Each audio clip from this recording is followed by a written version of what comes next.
the fourth quarter. The previous 4 times, they have come back to win. This is an NC State team that has beaten the AP #1 ranked team twice this season. They've been in high leverage situations, and they have come through. Important to note, NC State has 1 steal on the day. Rebecca, let me just ask you this. What do you think? Oh, it's NC State who took that timeout, not Indiana. Oh, I think now Indiana's going to take the timeout. Indiana's going to take a timeout. Rebecca, why would NC State have burned their last time out there? I don't know. Because you know that Indiana's going to want to take the timeout so they can advance the basketball. Right.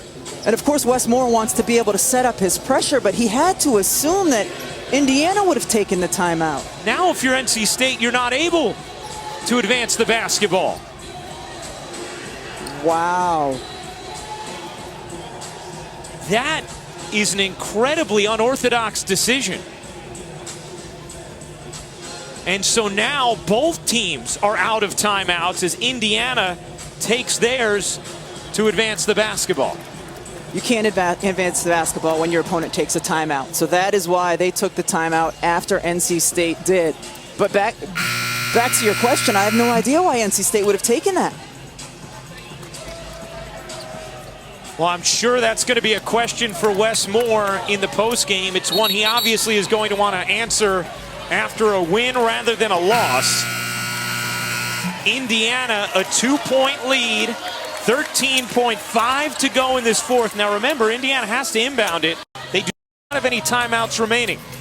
And Ryan, you can foul before the ball is inbounded as long as it's players who are involved in the play. Not the same as the away from the play foul that we see at the professional level. Patberg will get it in.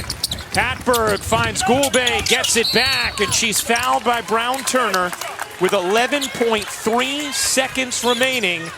And 2 free throws coming here for Ali Patberg.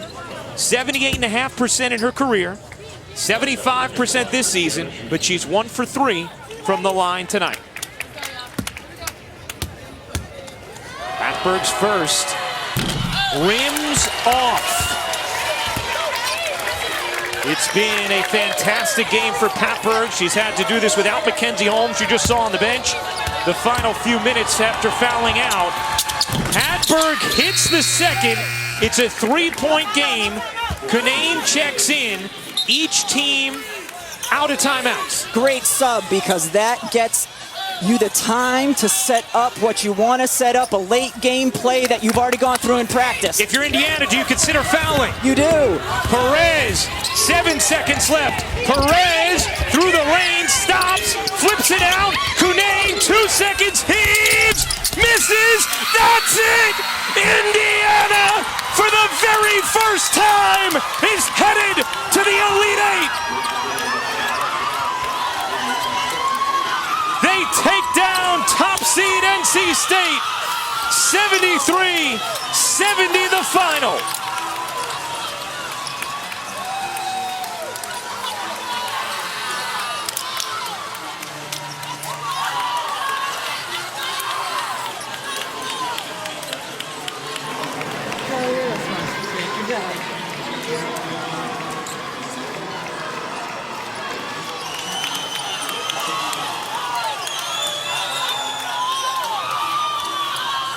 What a win for Terry Morin and the Hoosiers as NC State walks off utterly disappointed. NC State looking for dribble penetration, trying to suck the defense in to get a clean look from outside, and Kunane gets a decent look, but how fitting that Indiana, who was so disruptive on the defense end, whose identity is on the defensive end, wins this game with a defensive stop. Let's take a look at our Capital One rewarding performance. How about the night for Nicole Cardano-Hillary? For a team that relies on its defense, she set the tone for them. 3 steals in the first half. Pesky, disruptive, not letting anything be easy for NC State. And then the 50% free throw shooter hits 2 huge ones with under a minute to go. And when you hit free throws like that, you get to speak with our very own Holly Rowe. Well, Nicole, you stepped to the free throw line in a crucial moment in this game, and you're a 50% free throw shooter. How were you able to knock both of those down in that crucial moment? Yes. Honestly, the confidence that my team had in me was all I needed. I have been struggling, as you said, 50% on my free throws, but you know, when it's game time, you got to be ready to step up to that line, and I feel like that's what we needed for the team, and I got it done. So I just am so excited that I get to celebrate with these amazing people, and you know, they deserve it all. So you guys really had to fight to finish this game. One of your heart and soul players, Mackenzie Holmes, fouls out. How hard was it to close out this feisty NC State team?